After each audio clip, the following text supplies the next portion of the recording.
दैत्य अपने स्वभाव के अनुसार हमेशा ही स्वर्ग लोक को अपने कब्जे में करने के लिए तरह तरह की कुटिल योजनाएं बनाते रहते थे। ऐसे ही एक बार दैत्य लोक का दरबार लगा हुआ था। सभी दैत्य अपनी अपनी सलाह दैत्यराज विनाशासुर के सामने रख रहे थे। महाराज, ये मेरा पुत्र टेक्नासुर है। तुम्हारे पुत्र का नाम तो कलंकासुर था ना? महाराज, मैं ही कलंकासुर हूँ, किंतु मैं काफी समय से पृथ्वीलोक में था।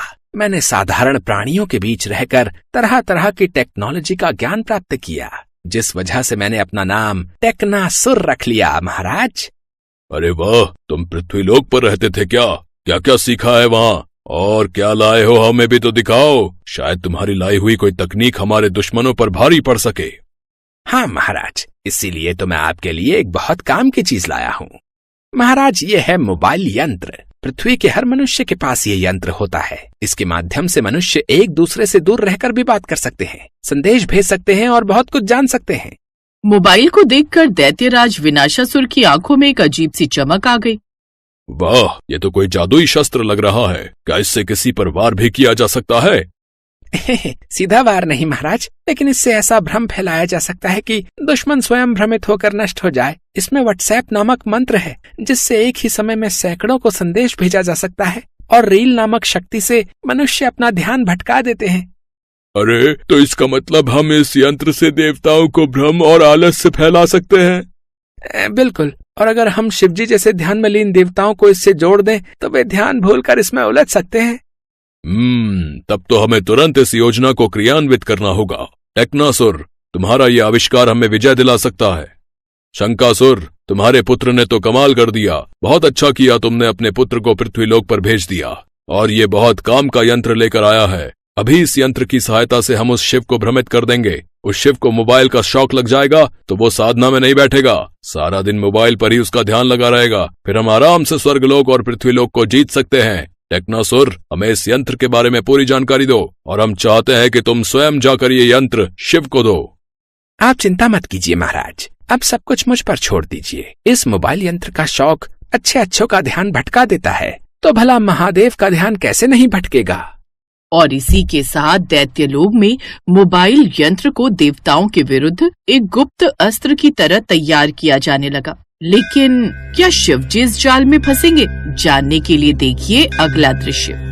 कैलाश पर्वत पर रोज की तरह शांति थी। शिवजी ध्यान में लीन थे। पार्वती माता रसोई की ओर जा रही थी और नंदी द्वार पर पहरा दे रहे थे। टेक्नासुर साधु का वेश धारण कर कैलाश की ओर बढ़ता है, हाथ में वही चमकता हुआ मोबाइल यंत्र। ठहरो मुनिवर, कहाँ जाना चाहते हो? हे नंदी, मैं शिव भक्त हूँ। शिवजी के लिए एक दिव्य यंत्र लाया हूँ जो उन्हें भक्तों से जोड़ देगा। नंदी, मुनिवर को आने दो, लगता है कोई विशेष भेंट लाए हैं। टेक्नासुर शिवजी के सामने आता है। शिवजी ध्यान से बाहर आते हैं। भोलेनाथ, ये यंत्र पृथ्वीलोक में बहुत लोकप्रिय है। इससे आप अपने भक्तों से जुड़ सकते हैं, उनकी पीड़ा जान सकते हैं, और वे भी आपको देखकर धन्य हो सकते हैं। टेक्नासुर मोबाइल चालू करके एक ऐप खोलता है। एक रील चलती है, भोले बाबा की महिमा। ये क्या है? ये तो मेरे तांडव का चित्र है। कितने लोगों ने इसे देखा है? जी महादेव, लाखों लोग आपको मोबाइल में देखना चाहते हैं। अब आप भी इसी से जुड़िए, यही है आधुनिक भक्ति का मार्ग। भोलेनाथ सरल हृदय हैं। भक्तों का प्रेम देखकर उनका मन पिघल गया। उन्होंने मोबाइल यंत्र को हाथ में ले लिया और यहीं से योजना सफल होती दिखी। ये तो बड़ा रोचक यंत्र है। इसमें तो मैं अपने भक्तों से हर समय बात कर सकता हूँ। स्वामी, पर ध्यान का समय? देवी, थोड़ी देर और एक वीडियो और देख लूं, फिर ध्यान करूंगा। शिवजी का ध्यान अब मोबाइल में लगने लगा। शिवजी मोबाइल के शौकीन हो गए। पृथ्वी लोक पर अब धीरे धीरे संकट के बादल मंडराने लगे। क्या अब सृष्टि का संतुलन बिगड़ जाएगा? क्या पार्वती जी, नंदी और देवता मिलकर शिवजी को इस भ्रमजाल से बाहर निकाल पाएंगे? जानिए अगले दृश्य में। शिवजी का ध्यान अब मोबाइल में लग चुका था। सुबह उठते ही मोबाइल खोलते और पूरा दिन उनके हाथ में मोबाइल रहता, और इधर दैत्य लोक में युद्ध की तैयारियां शुरू हो चुकी थी। महादेव अब साधना में नहीं, स्क्रीन में है। अब समय है स्वर्ग लोक को कब्जे में लेने का। तो अब देवताओं का अंत निश्चित है। हम आकाश मार्ग से स्वर्ग लोक पर आक्रमण करेंगे। ब्रह्मा, इंद्र और विष्णु कोई भी हमारा सामना नहीं कर पाएगा, क्योंकि एक शिव ही है जो हमें रोक सकता है। दैत्य स्वर्गलोक पर आक्रमण के लिए तैयार थे। देवराज इंद्र के दरबार में सभा चल रही थी। तभी आकाश में घोर गर्जना होती है। नारद मुनि घबराए हुए देवराज इंद्र के दरबार में पहुंचते हैं। इंद्रदेव, टेक्नासुर नामक दैत्य ने शिवजी को मोबाइल यंत्र, जो कि पृथ्वीलोक पर सर्वाधिक उपयोग होने वाला यंत्र है, वो दे दिया था। अब भोलेनाथ मोबाइल की शौकीन हो गए हैं और दैत्यों ने योजना के अनुसार उन्हें भ्रमित कर दिया है। इसी बात का फायदा उठाकर अब दैत्य स्वर्गलोक की चढ़ाई कर रहे हैं। तो अब हमारी रक्षा कौन करेगा? शिवजी के बिना तो दैत्यों को हराना असंभव है। माता पार्वती को जब ये बात पता चली तो वो भी परेशान हो गई। उन्हें महसूस हो चुका था कि महादेव का ध्यान अब पूरी तरह से मोबाइल में बंध चुका है। उनके मन में चिंता के बादल घिरने लगे। यदि महादेव का ध्यान इस प्रकार भटकता रहा तो सृष्टि का संतुलन ही बिगड़ जाएगा। देवी पार्वती, हम दैत्यों को रोकने का प्रयास करते हैं। तब तक आप कुछ ऐसा कीजिए कि महादेव का ध्यान मोबाइल यंत्र से हट जाए। माता पार्वती सोचने लगी कि किस प्रकार शिवजी का ध्यान मोबाइल से हटाया जाए। तभी उन्हें एक उपाय सूझा। नंदी भृंगी, मेरी बात ध्यान से सुनो। तुम्हें मेरे साथ एक नाटक में हिस्सा लेना है। तुम बस प्रभु को ये कहना कि माता बेहोश हो गई है और उनकी तबीयत अचानक खराब हो गई है। हम समझ गए माताश्री, आप क्या कहना चाहती हैं? निश्चिंत रहिए माताश्री, हम महादेव को ये सूचना दे देंगे। इसके पश्चात माता पार्वती महल में गईं और बिस्तर पर जाकर लेट गईं। नंदी भृंगी दोनों भागते हुए शिवजी के पास पहुँचे। शिवजी उस समय भी मोबाइल में व्यस्त थे। नंदी भृंगी ने शोर मचाना शुरू कर दिया। माताश्री बेहोश हो गई हैं। नंदी भृंगी का विलाप सुनकर भगवान शिव का ध्यान मोबाइल फोन से हट गया और वो घबराकर तुरंत महल के भीतर गए। उनका मोबाइल फोन कैलाश पर्वत की चोटी पर ही रखा रहा। भगवान शिव के लिए माता पार्वती से बढ़कर कुछ नहीं, इस बात का प्रमाण मिल गया था। भगवान शिव माता पार्वती के लिए अपना मोबाइल फोन छोड़कर आ गए थे। अरे पार्वती, तुम तो बिल्कुल ठीक अवस्था में हो। ये दोनों तो कह रहे थे कि तुम बेहोश हो गई हो। मैं तो घबरा गया था। स्वामी, मुझे यह नाटक करना पड़ा क्योंकि संसार को आपकी आवश्यकता है। आप मोबाइल में इतना खो गए कि आपको किसी और चीज का ध्यान ही नहीं रहा। आपको पता भी है ये सब दैत्यों की चाल है। उन्होंने आपको मोबाइल यंत्र देकर आपका ध्यान संसार से भटका दिया है। ये सब टेक्नासुर दैत्य की वजह से हुआ है। उसने भेष बदलकर आपको मोबाइल यंत्र दे दिया और इन सब के पीछे असली दोषी विनाशासुर है। उसने स्वर्गलोक पर आक्रमण बोल दिया है। ब्रह्मदेव और विष्णुदेव दोनों ही उस दैत्य का सामना कर रहे हैं। उन्हें आपकी आवश्यकता है। तुम सही कह रही हो देवी पार्वती। मोबाइल यंत्र के कारण मेरा ध्यान कहीं और केंद्रित होता ही नहीं था। हर समय मेरे हाथ में मोबाइल रहता था। सारा दिन सारी रात बस मुझे कुछ नहीं चाहिए, मोबाइल मिल जाए, ऐसा मेरा स्वभाव हो गया था। किंतु नहीं, ये मोबाइल यंत्र काम की चीज तो बहुत है, परंतु इसमें फालतू का समय व्यर्थ करना गलत है। हमने काम की चीज को अपनी आदत बना लिया। यही हमारी सबसे बड़ी गलती है। काम की चीज को काम तक ही सीमित रहना चाहिए। जरूरत से ज्यादा किसी चीज की आदत होना हानिकारक है। शिवजी मोबाइल यंत्र को लेकर स्वर्गलोक पहुँचे। उन्हें देखकर विनाशासुर और उसके सारे साथी भाग गए, पर शिवजी ने टेक्नासुर का रास्ता रोक दिया। मुझे क्षमा कर दीजिए प्रभु, मुझसे भूल हो गई। मुझे दंड मत दीजिए। अरे अरे, मैं तुम्हें दंड देने के लिए तुम्हारा रास्ता नहीं रोक रहा हूँ। अरे मुझे ये बताओ कि ये मोबाइल यंत्र चालू कैसे होगा? ये तो चालू ही नहीं हो रहा। आज मेरे परम भक्त का एक शिव भजन YouTube पर आने वाला है। सोच रहा हूँ मोबाइल यंत्र पर देखूं तो सही कि मेरे भक्त ने भजन कैसा गाया है। ओह अच्छा प्रभु, वो इसका चार्जर दैत्यलोक में रखा है। मैं आपको कल दे जाऊंगा। टेक्नासुर ने शिवजी को फोन चार्ज करना सिखा दिया। अगले दिन शिवजी के हाथ में फिर मोबाइल फोन था। अब तो माता पार्वती भी समझ गईं कि मोबाइल फोन की आदत यदि किसी को एक बार लग जाए तो वह आसानी से पीछा नहीं छोड़ती। हाँ, एक बात अच्छी रही कि शिवजी ने अपने कार्यों और मोबाइल फोन के उपयोग के बीच तालमेल जरूर बना लिया था। वह समय पर अपना कार्य भी करते थे और मोबाइल फोन का इस्तेमाल भी करते थे। इससे न ही सृष्टि को कोई नुकसान पहुँचा और न ही शिवजी के कार्यों और साधना को।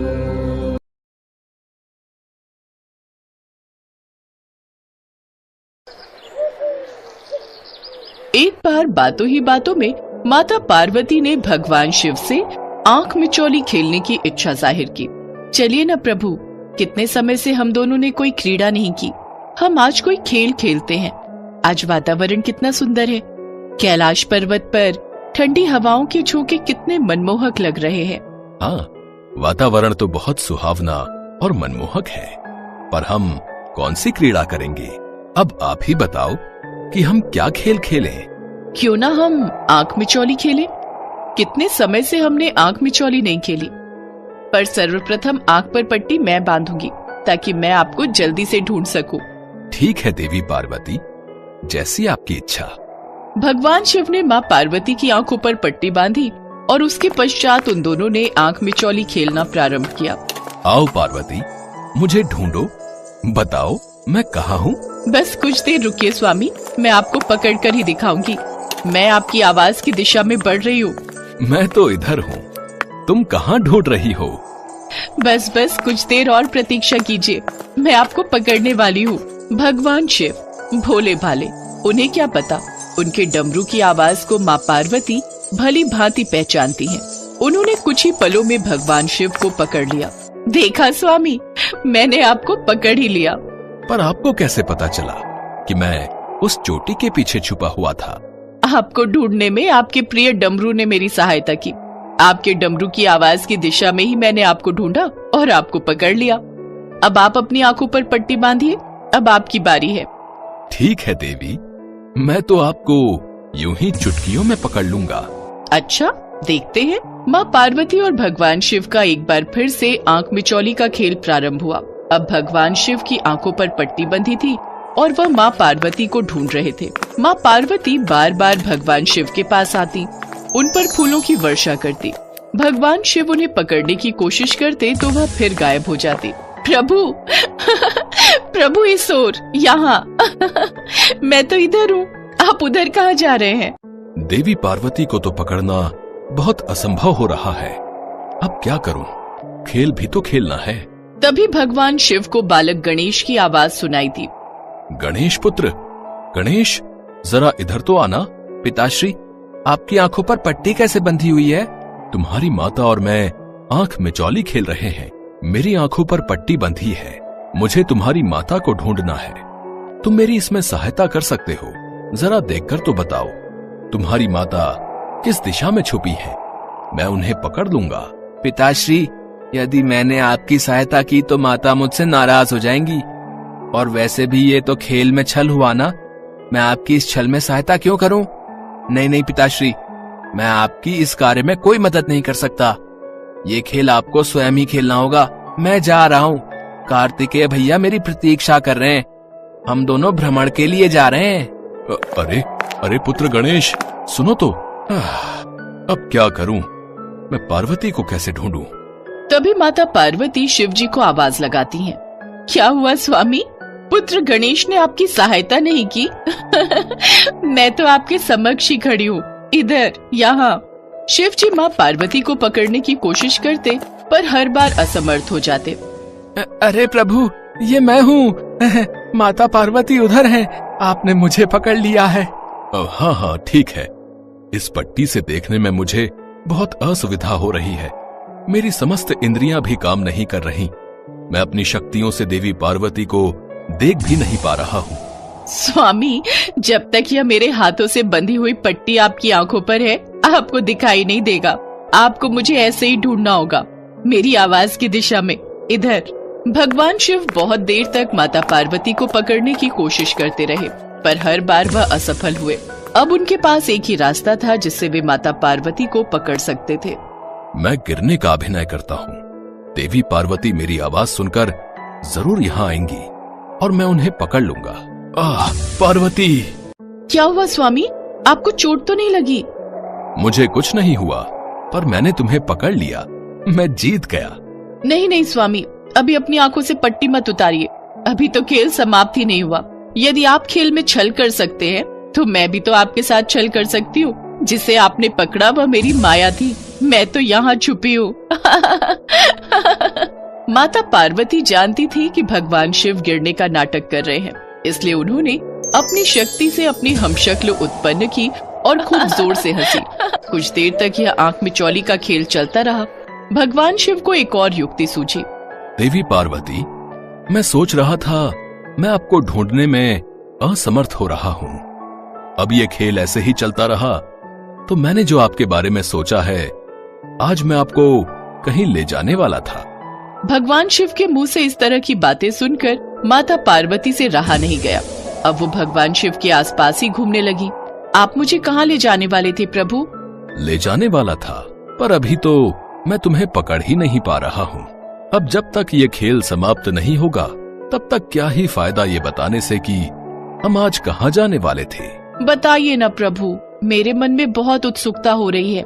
हम कहाँ जाने वाले हैं? अब आप इतनी दूर दूर से मुझसे वार्तालाप करेंगी तो मैं कैसे बता पाऊंगा?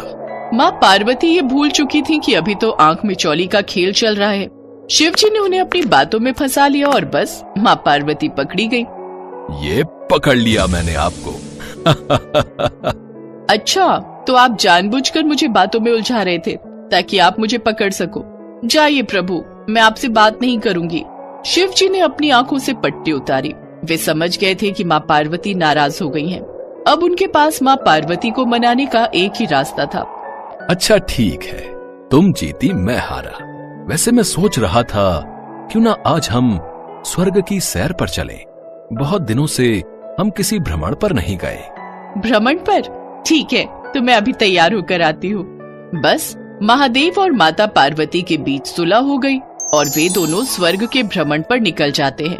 सच ही तो है, पति पत्नी का रिश्ता ऐसा ही होता है। जहाँ एक पल में खट्टी मीठी लड़ाई होती है तो वहीं एक पल में एक दूसरे के लिए ढेर सारा प्यार उमड़ आता है। तभी तो ये बंधन 7 जन्मों का कहलाता है।